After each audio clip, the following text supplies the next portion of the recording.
Shalom, Yasharala. This your brother Dawada, coming back at you to see truth again. First and foremost, I want to give all praise, honor, and glory to Yahweh, Bahashem, Yahweh Shai, Bahashem, Rakakodash. Double honor to the apostles and elders of Great Millstone that taught us this truth and that rule well. And salutation and much love for Yaki and pushing this truth and sincerity over the four corners of the earth and enduring afflictions to feed and edify the elect. So I want to jump into this here lesson, basically dealing with this here food shortage that's coming, all right? We're going to start out here in the book of Ecclesiastes, chapter 12. I'm going to start at verse 1. Remember now thy Creator in the days of thy youth, while the evil days come not, nor the years draw nigh, when thou shalt say, I have no pleasure in them. All right? So we're going to go from there to the book of Isaiah, all right? Chapter 24.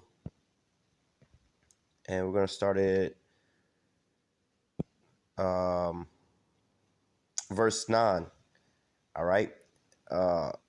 It says, well, let me go to verse 8. All right, so we're starting out in Ecclesiastes where it says, remember the days and these tribulations come to pass. And now we're in the middle of these things, and it's only going to get worse and worse and worse. All right, Isaiah 24:8, the mirth of tabrets cease, the noise of them that rejoice endeth, the joy of harps ceaseth. All right, so we're no longer in those times where you have the freedom to go out and party and club and so on and so forth and all these different things, You have a limited capacity to certain businesses that are open. All right. But now, you have a lot of these businesses that are not going to reopen ever again. It says they shall not drink wine with song nor strong drink. They shall not drink wine with the song. Strong drink shall be bitter to them that drink it. The city of confusion is broken down. Every house is shut up that no man may come in. There is a crying for wine in the streets. All joy is darkness. The mirth of the land is gone. And the city is left desolation. And the gates is smitten with destruction.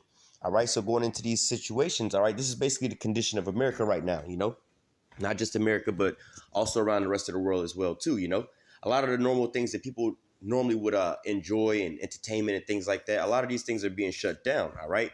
So let's go back to Ecclesiastes chapter 12, all right? It says, remember now thy Creator in the days of thy youth, while the evil days come not, nor the years draw nigh, when thou shalt say, I have no pleasures in them.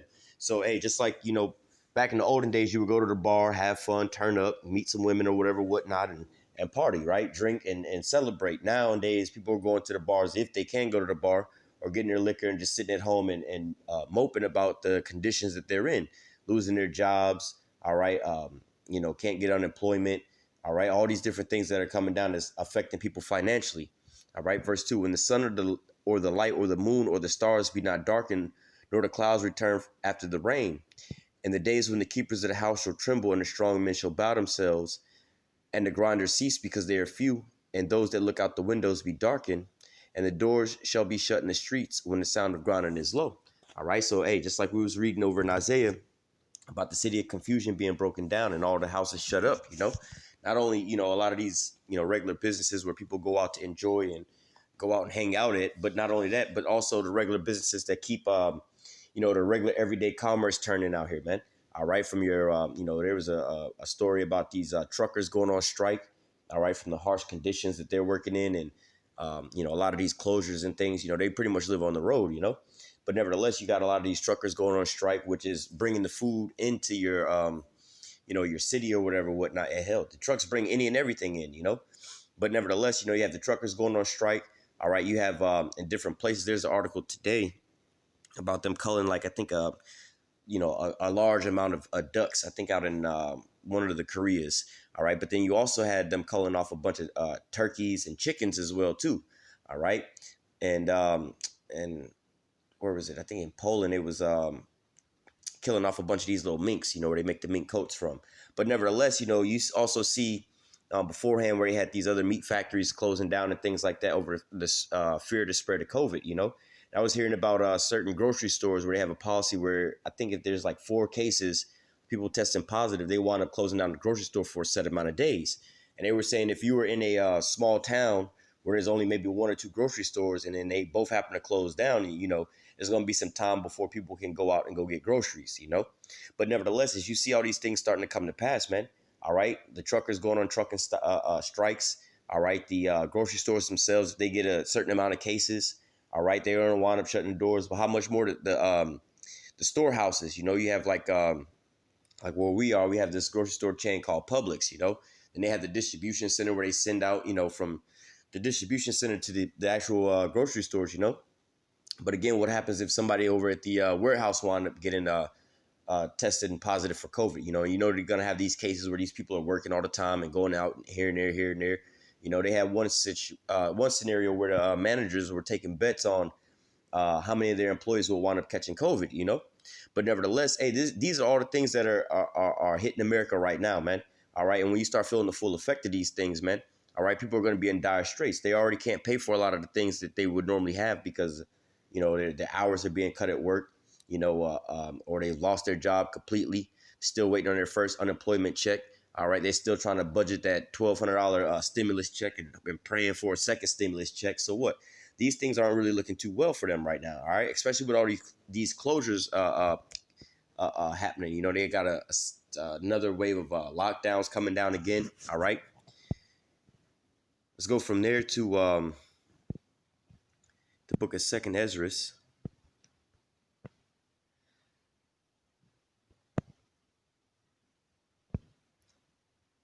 This is Second Ezra chapter 6. I'm going to start at verse 18. And it said, behold, the days come that I will begin to draw nigh and visit them that dwell upon the earth, and will begin to make inquisition of them and what they be that have hurt unjustly with their unrighteousness, when the affliction of Zion be fulfilled. All right. So, hey, we're going into, you know, you can read about this in, let me grab it real quick. I don't want to get it at.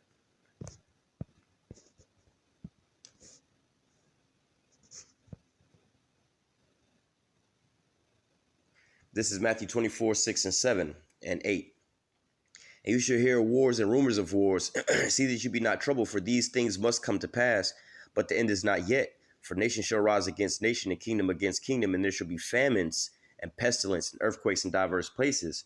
All of these are the beginning of sorrows. So, hey, you have this pandemic that's going around. It's pretty much more or less like a pestilence, all right, whether it's being the human transmission or in the food supply. All right, you still have this here pestilence that's going around, which can also cause what? A famine. All right, so hey, you know, you can have an actual food, you know, a good farm of food or whatever, whatnot, and things, you know, to be able to go to the grocery store or whatever, whatnot. But what happens if the truckers go on strike, man? All right, then that good food's not going to be able to make it to the to your warehouses, you know, or from the warehouses to the grocery stores, man. Or what happens if all the good food that they farmed inside the warehouses wind up, you know, there's a you know, outbreak of people getting infected out there. All right, then they wind up trashing all that food. All right, or what if the grocery store starts closing down because too many of their employees wind up getting, testing positive for this here situation, man. All right, or hell, what if you know all that is all good, and again, you can't financially afford these things because why? You know, you've lost your job, waiting on unemployment, so on and so forth. You know, you got medical bills that you still have to pay for, medicine and things like that. So you know, you're budgeting your funds, but slowly but surely you're running out of them. You know. Let's go back to 2 Ezra 6.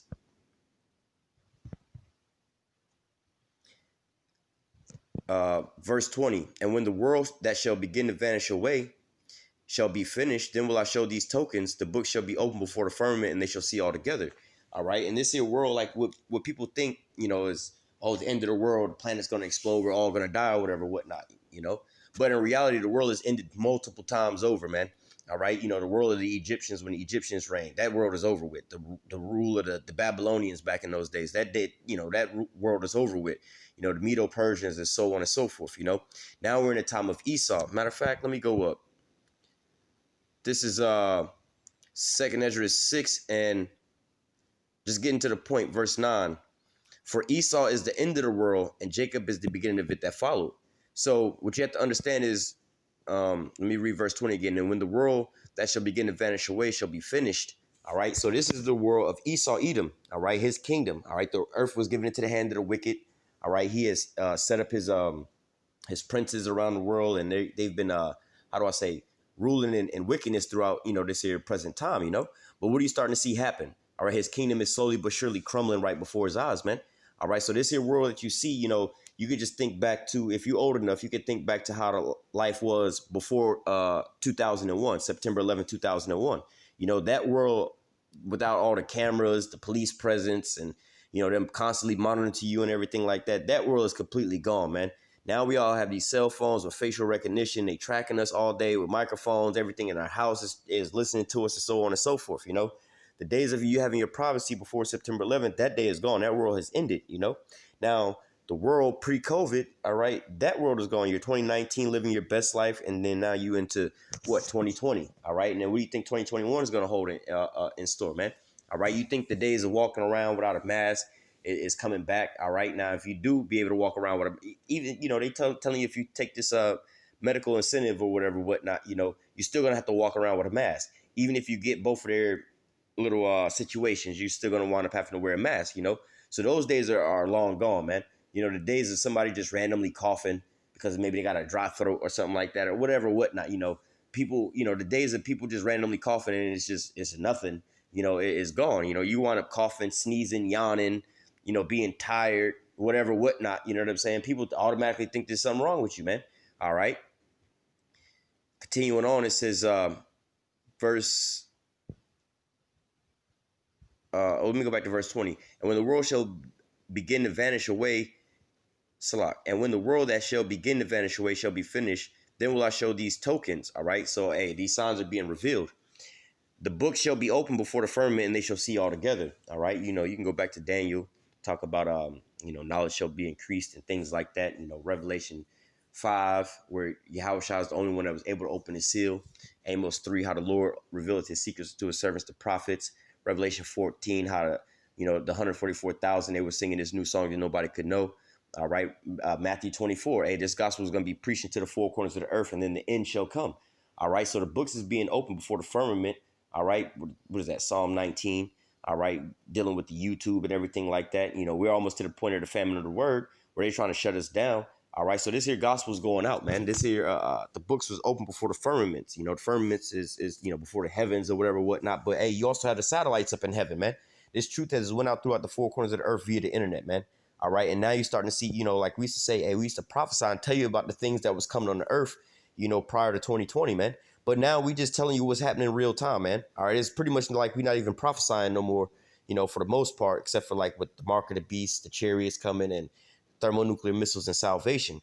But as far as these things like the article, the lesson we're going into today, all right, these things are all happening in real time. We're not telling you that these things are coming upon the earth.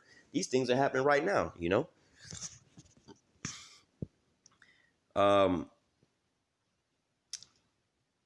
Let me jump down to verse 22. And suddenly shall the sown places appear unsown, and the full storehouse shall suddenly be found empty.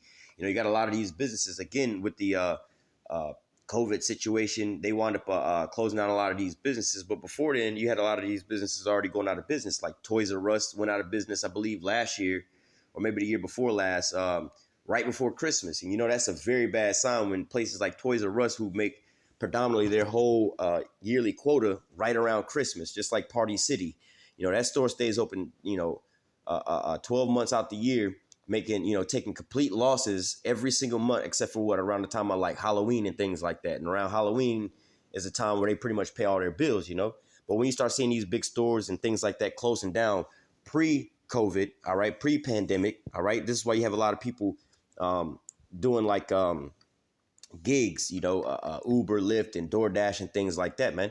All right, beforehand, you had already had a lot of loss of jobs, the retail apocalypse, and all these different things, man. So people are already on edge, living paycheck to paycheck, barely making it, everybody moving in with their parents and everything like that. That's why you also have a lot of houses selling right now, because a lot of families are condensing, living with one another, But nevertheless, you already had that scenario happen. But now with the pandemic that happened, all right, they forced to close down a lot of these businesses. A lot of these business owners wound up going under. All right. They didn't have a so-called bailout for these people like that. They was giving, small business bailouts to large companies and things like that didn't need these things. All right. So what? It left the normal middle class person without any income to pay their bills. So they wound up losing their businesses, man. All right. And they trying to apply for unemployment, where you had like a record number of people applying for unemployment. All right. Starving the system out. All right. So what? People are still waiting on their first unemployment checks, man. All right. They had their, how do I say, can't think of the word, but they had these little things basically on their leases and things like that, to where, they had these little grace periods, more or less, to say. But these things are all about to expire, man. All right. People are all about to go into all out chaos and frenzy. All right. It says, and suddenly shall the sown places appear unsown, and full storehouses shall suddenly be found empty. And And the trumpet shall give a sound which when every man hear it, they shall suddenly be afraid. All right, because hey, going into these times that we're going into, second and third lockdowns and things like that, people are already still shocked from the first lockdown, man. They're still shocked from losing everything that they had, man. The Most High really just humbled a lot of these people out here, man. Everybody that was going out on their boats and partying and this and that and just living it up and just doing the most. Now they over here, for the first time going into these food lines where the food lines are wrapped all the way around the block. People are asking for donations and so on and so forth, man. All right, you had these regular everyday people where you had people that's driving these Hellcats and these Mercedes Benz. Now they're out there driving Uber and Lyft, man. All right, so how much more the people who weren't driving those type of cars didn't have those type of finances, man? All right, so hey, at the sound of these second lockdowns, man, you got a lot of these people these small business owners that barely made it through. They hear of a second lockdown, they're like, oh shit, man, we ain't gonna make it. People who finally getting back to work or whatever, whatnot, man. Hear about these second lockdowns and they're just like, oh man, not again, you know. Verse 24, and at that time shall friends fight one against another like enemies, and the earth shall stand in fear with those that dwell therein, and the springs of the fountain shall stand still, and in 3 hours they shall not run. All right, so hey, friends are going to start fighting with one another because of why? The conditions of the world right now, Again, you have some people that are hot because they wind up losing their jobs, finances, and so on and so forth. They see the next dude looking nice. You over here still so-called balling out. You have people that are on these social media sites, all right, that's flossing on people, showing up their pantries full of food and everything like that. You don't know who's all watching your social media or whatever, whatnot. They could have lost their job and got kids to feed or whatever, whatnot, Then all of a sudden they're angry and upset. All right. Second Ezra 16-17. Woe is me, who will deliver me in those days, the beginning of sorrows and great mournings, the beginning of famine and great death, the beginning of wars, and the power shall stand in fear, the beginning of evils. What shall I do when these things come? All right. Behold, famine and plague and tribulations and anguish are sent as scourges for an amendment. But for all these things, they shall not turn from their wickedness, but nor always be mindful of the scourges. All right. So, hey, a lot of these different things. Let me keep reading. Verse 21. Behold, victuals shall be so good, cheap upon the earth, that they shall think themselves to be in a good case. Even then shall evils grow upon the earth, sword, famine, and great confusion. Because, hey, you had a lot of people that was going throughout this here pandemic or whatever, whatnot, and they may not have been so-called touched like that and still thinking everything is all good. Oh, we all good, this, and that, So they think, I know some people like this right now that are just like so-called coming up and still doing everything all good or whatever, whatnot. Like, hey, they got this medical situation about to come out, next month. They're going to be starting to make people, oh, I don't care about that. We good. We don't need this. We don't need that. They don't realize, they think themselves in a good case because why?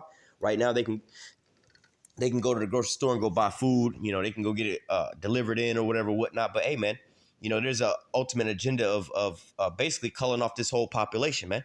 All right. Verse 22, for many of them that dwell upon the earth shall perish of famine, and others shall escape the hunger shall the sword destroy. All right. So, hey, going into these different situations, man, you're not going to be able to go to a lot of these grocery stores and things like that. A lot of these establishments, if you don't have proof that it's here medical treatment or whatever, whatnot, So, hey, if you lost your job, all right, and you can't afford to go to the grocery store, or you can't be allowed in the grocery store because you don't have this medical treatment or whatever, whatnot, man. Again, you're going to see your neighbors or whatever, whatnot. They're going to be all looking good or whatever, whatnot. You smelling the food coming out of their house or whatever, whatnot. You over here hungry with your kids, man. Like, man, I don't even like that asshole anyway. He's always parking on my grass. Hey, man, it's going to start up a frenzy out here, man. All right. Second Ezra 15 and 14.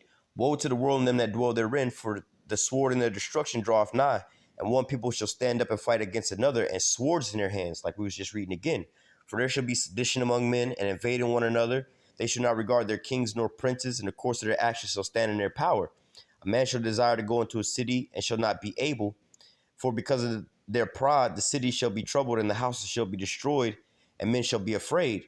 All right. So, hey, man, you're going to have a lot of these lockdowns and things like that. That's going to, like, for instance, you just had Thanksgiving pass by, man. A lot of people were upset that, they couldn't quite travel the way that they wanted to travel. They had a little couple of advisories here and there. People were afraid to travel.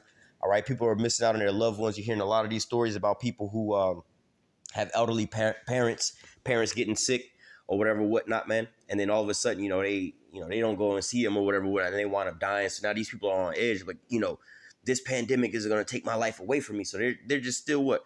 Trying to lash out against certain things, man. No, you're not going to close these things down, man. We want to open up these things again, man. They're hot in bars as churches and vice versa and so on and so forth, just so people can go into these places and get back to some type of norm in their life, man. But ultimately, as the governments are trying to shut things down and lock people back down again, all right, a lot of the populations are revolting against these things, man. All right. You already had the airline companies talking about, hey, man, if you don't have the medical treatment, you're not going to be able to fly on our airplanes, man. All right. Or you're not going to be able to leave your county, your city, or even your state if you don't have this here medical documentation saying that you took this here treatment. Verse 19, a man shall have no pity upon his neighbor and shall destroy their houses with the sword and spoil their goods because of the lack of bread and for great tribulation.